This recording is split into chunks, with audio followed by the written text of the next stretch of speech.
चौधरी ओम प्रकाश चौटाला के अंतिम दर्शनों के लिए तमाम दिग्गज नेता उनके पैतृक गांव चौटाला के तेजा खेड़ा उनके फार्म हाउस पर पहुंच रहे हैं, जहां पर उनका पार्थिव शरीर रखा गया है। तिरंगे में लिपटा हुआ है और हरी पगड़ी और चश्मा उन्हें पहनाया गया है। और वहीं कार्यकर्ता करनाल के उनके समाज के लोग भी उन्हें अंतिम श्रद्धांजलि देते हुए आपको तस्वीरों में नज़र आ जाएंगे। देख सकते हैं पुष्प अर्पित कर उन्हें अंतिम श्रद्धांजलि जो है वो दी जा रही है।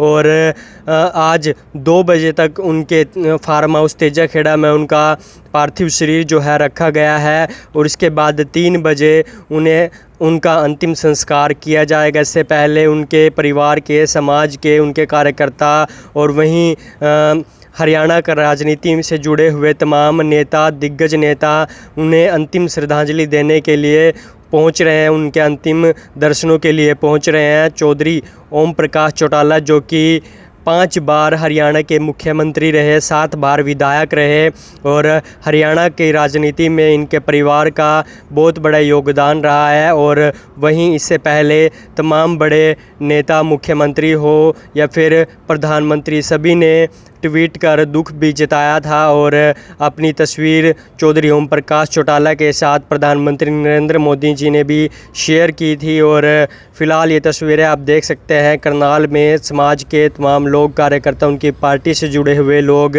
उन्हें अंतिम श्रद्धांजलि देते हुए नज़र आ रहे हैं, उनकी तस्वीर पर पुष्प अर्पित करते हुए नज़र आ रहे हैं। हमारी आप सभी से अपील रहेगी इस वीडियो को आप शेयर अवश्य करें। हाँ, आज समस्त जाट सभा की कार्यकारिणी की ओर से या समस्त उपस्थित जितने भी हमारे वृद्धजन हैं और युवा साथी हैं, उनकी तरफ से हमारे आदरणीय मुख्यमंत्री चौधरी ओम प्रकाश चौटाला जी को श्रद्धासुमन अर्पित कर रहे हैं, जो कि अपने हरियाणा के ही नहीं अपितु भारत के एक बहुत ही कर्मठ और कमेरे और किसान वर्ग के नेता के रूप में जाने जाते थे। आज वो हमारे बीच नहीं रहे, बड़ा दुख है, लेकिन जो प्रभु की इच्छा है, जिसने जन्म लिया है मृत्यु तो निश्चित है। परंतु उनके कार्यशैली जो थी वो एक दबंग मुख्यमंत्री के तौर पर रही है और उनका प्रशासन में और दूसरा किसान कमेरे वर्ग के लिए जो उन्होंने कार्य किया है वो अस्मरणीय है, उसको कभी भी भुलाया नहीं जा सकता। तो हम तो प्रभु से यही प्रार्थना करते हैं, दिवंगत आत्मा को अपने श्री चरणों में स्थान दे और उनके परिवार पे जो अथाह दुख है उसको सहन करने की शक्ति प्रदान करे। और जहाँ तक हमारे जाट समाज का है, मुझे बड़ी अच्छी तरह याद है कि जिस टाइम हमारी धर्मशाला में पहले आधा ही एकड़ ये ज़मीन थी, तो चौटाला साहब जब यहाँ आए तो हमने उनसे निवेदन किया कि भाई हमारे पास जगह कम है, कृपया हमें आधा एकड़ और दे दिया जाए। लेकिन उनकी दरिया दिली देखो, वो कहने लगे अरे तुम्हें तो मांगना भी नहीं आता, अरे माँ देने वाली और पेटे खाने वाले, तो तुम्हें तो मांगना भी नहीं आता। 1 एकड़ दिया, आधा नहीं। हमने हालांकि आधा एकड़ मांगा था, उन्होंने 1 एकड़ दिया और 5 लाख रुपए दिए भाई इसको बनाने के लिए।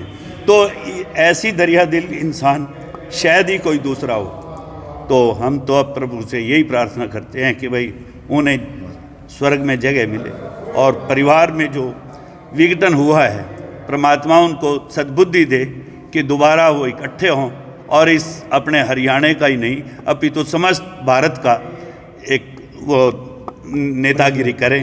यही हमारी सच्ची श्रद्धांजलि होगी। उम्मीद है जी। देखो ऐसा है कि समय होता है, अच्छे दिन भी आएंगे, ऐसी बात नहीं। हमारे आदरणीय प्रधानमंत्री जी कहते हैं कि अच्छे दिन आने वाले हैं, हो सकता है उस परिवार के अच्छे दिन आए और हम तो प्रभु से यही प्रार्थना करते हैं भाई वो परिवार एकजुट हो। लेकिन ये भी है कि जिस दिन वो परिवार एकजुट हो गया तो एक छत्र राज हरियाणा पे नहीं अपितु भारत पे उसी परिवार का होगा, क्योंकि जो वर्कर और जितना कर्मठ कार्यकर्ता चौटाला साहब का है, किसी भी पार्टी के पास इतना कर्मठ कार्यकर्ता नहीं है। हालांकि इतना विघटन होने के बाद भी आज भी वो स्टैंड किए हुए हैं। एक परिवार में से 5-5 MLA बनना और फिर मंत्री बनना, ये सिर्फ एक चौटाला परिवार की खासियत है। तो उम्मीद करते हैं कि प्रभु उनको सद्बुद्धि दे और परिवार में दोबारा एकता कायम हो। यही हमारी सच्ची श्रद्धांजलि है। लाठा जी, जो चौटाला साहब की खासियत है, जो अपने कार्यकर्ताओं को बाय नेम जानते थे। चौटाला साहब की याददाश्त का तो कोई जवाब ही नहीं है। वो तो मतलब एक किस्म की खुद में एक ऑक्सफोर्ड डिक्शनरी थे। उनको पता नहीं कितने हजार नंबर तो जबानी याद थे, और जिस भी वर्कर को बोलते थे बाई नेम बोलते थे, फलाने आजा भाई। क्योंकि एक दिन तो मैं चशमदीद गवाह हूँ, अपना सागवान साहब के यहाँ शादी थी, तो एक बेचारा बुजुर्ग सा किसान एक खस्ता हालत में, कंबल भी बेचारे का ऐसा ही था, तो वो उठे खड़ा था। और चौटाला साहब जैसे एंट्री लगे ना सागवान साहब की कोठी में करन, तो उन्होंने जब ही नरू खेड़ी का वो था आदमी, तो अरे तू कैसे खड़ा भाई, मतलब ऐसे उसके कंधे पे हाथ धर के और उसको अपने साथ ले गए। तो ये तो उनकी याददाश्त का तो दाद देनी पड़ेगी कि बहुत ज़बरदस्त याददाश्त थी, और अपने वर्कर को उन्होंने कभी नहीं भूला। और सिर्फ देवीलाल परिवार और चौटाला परिवार की देन है कि आज जो हम लोग तो पहले इतने डरते थे कि ऑफिसों में जाने से भी डरते थे, उन्हीं की वजह है कि आज जो है हम दफ्तरों में जाके अफसरों से निवेदन करके या उनसे रिक्वेस्ट करके भाई हमारा ये काम है, इसको कर दो। ये उन्हीं की देन है कि जागृति जो हमारे समाज में लाए है, तो वही इंसान है। तो हम तो उनके आभारी हैं, सारा समाज नहीं बल्कि सारा राष्ट्र उनका कृतज्ञ है कि उन्होंने इतनी जागृति पब्लिक के अंदर ले आई।